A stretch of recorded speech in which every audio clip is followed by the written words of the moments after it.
can be our friend. Technology can be an accelerator. And I've watched over the years how technology has only made our business better. Find businesses that grew during a COVID pandemic like we did. And now with the advancements that are coming with algorithms and AI and these other things, this is a time, you guys, where someone can come in quickly. Here's the thing I want you to get. I don't think you lack vision. In fact, this comes out on my podcast tomorrow. I don't think you lack vision. The Bible tells us where there's no vision, the people will perish. I think if you dig a little bit deeper there, there's different types of lack of vision. And lack of vision doesn't mean you have none. If I said, do you want to be an SEVC making $10 million a year here or an associate making 12 grand? What would you say? You'd say, I'd like to be an SEVC. You want to be rich or poor? You'd probably say rich. You want to retire your family and put them in great schools and care for the people you love and give to your church or not? You'd say, I'd love to. Do you want to help people and contribute in your life or make no difference? You'd say, I want to help people. If I said, at the end of your life, do you want a life full of rich memories and experiences with the people that you love, where life takes your breath away? Or do you want a life that's devoid of all of that? You'd say, I want experiences and memories and feel the emotions in my life. So you have a vision. It's not that you lack vision. It's that it's a depth perception issue. You think it's further away than it is. And because you think it's so far away, you've created patterns and belief systems and thought processes in your life that perpetually keep it there.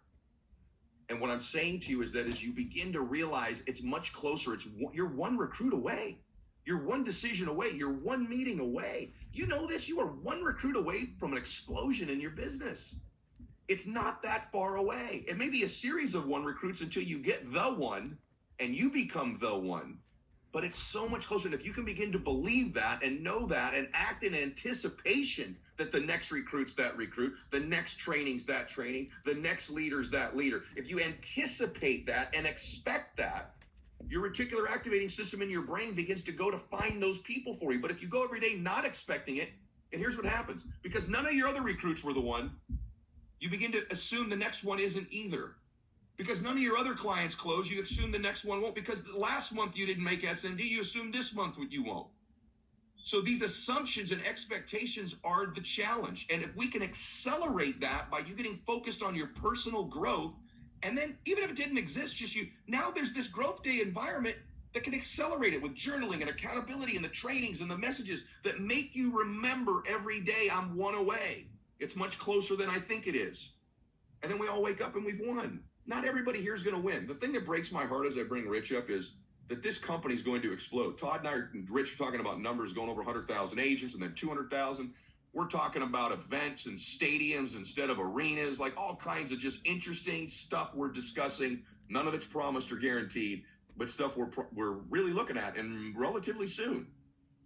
What a shame it will be that many of you won't be there with us. Many of you had an opportunity in your life to be the one. You were in the greatest company and environment in the world to become the one, and you didn't take advantage of it because you didn't believe it, or you didn't take advantage of the tools or the leadership or the timing. That would be sad. And the reason that I'm here today with you is I want you to be the one. I don't want you to miss this. I know how great it can be when you win, and I honestly believe this is the greatest time ever to be doing this. I do. And I think our company's getting better and better too. And the company matches the moment. If this company ends up matching the moment, something crazy is going to happen. So, speaking of crazy, Rich Thawley's sitting next to me. And he's crazy like a fox. It's been someone that's been so important in my life over the years.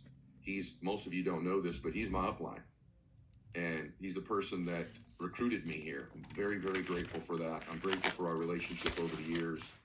And, you know, one thing that many of you know, but isn't acknowledged enough is that Rich has been a major force for the growth that's happened in this company. Its entire existence, but really the last few years, I don't know if anybody's out-zoomed Rich Thawley. Done more meetings, more events, poured himself into more people's lives than Rich has. And he deserves credit for that, and I'm very grateful for it. And when the moment was most needed, Rich stood up and said, I got this. And many of you know that. And I know you're grateful for his involvement in your lives. And he's just getting started. And now he and I are talking about doing some stuff together. Todd and him built a relationship the last few days. And I'm really, really, I'm grateful for. Stuff's coming together, okay? It's coming together. Trust me, it's coming together. And there's no better person to finish this call. So I want to turn time over to Rich. He'll take the last few minutes with you guys and close us out the way that we're supposed to be closed out. So good to be back with you guys, by the way. So good to be with you. You'll be seeing more of me lately than you want to. You'll be sick of me here pretty soon. So God bless you. I love you. And here's Rich. Take it away, Rich. Yeah, Ed. Let's go. Rich Thawley. Straight, I don't think I've ever gotten sick of listening to you. Not one time. Yeah. It's a privilege to be Rich Mylett.